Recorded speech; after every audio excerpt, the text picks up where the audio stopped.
លើកដំបូងសោះក៏ហ៊ានខ្លាំងម្លេះពិតជាមានរសជាតិណាស់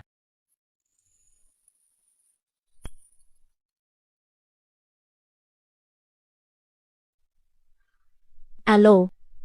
ខេនយូទីបំផុតអូនព្រមលើកទូរស័ព្ទបងហើយ ខ្ញុំកំពុងរវល់ តើអូនអាចរវល់រឿងអីទៅវានឹងលោកតាចង់ជួបអូន យល់ហើយប្តីសម្លាញ់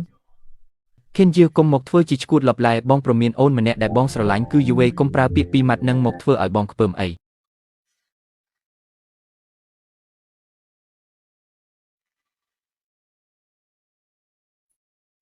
ប្តីអីចឹងហី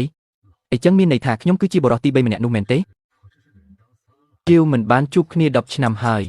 ហាក់ដូចជាមានចិត្តក្លាហានជាងមុនច្រើនណាស់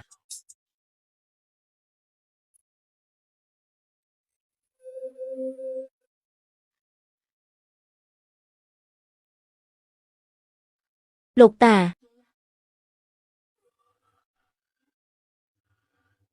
គឺឆាវយូមកហើយតើ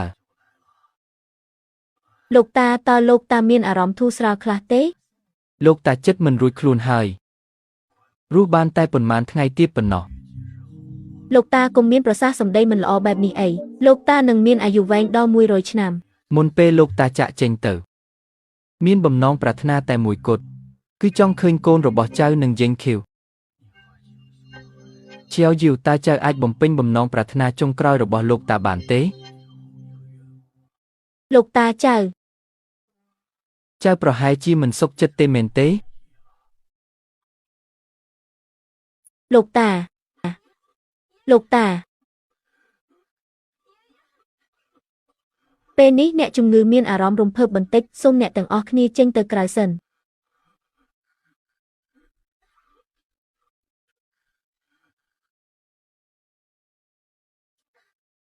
តើអ្នកចង់និយាយថាអ្នកមានប្រយោជន៍អ្វីតើអ្នកមិនចេះកុហកទេតើតែធ្វើឲ្យលោកតាខឹងខ្លាំងរហូតដល់ស្លាប់ទើបអ្នកអស់ចិត្តមែនទេ យើងស៊ីវតើខ្ញុំជាអ្នកដែលចង់ឲ្យលោកតាខឹងស្លាប់មែនទេយើងរៀបការបាន3ឆ្នាំហើយអ្នកតែងតែទៅសម្រាកនៅផ្ទះយូវេរៀងរាល់យប់ខ្ញុំនៅម្នាក់ឯងតើឲ្យខ្ញុំមានកូនដោយរបៀបណា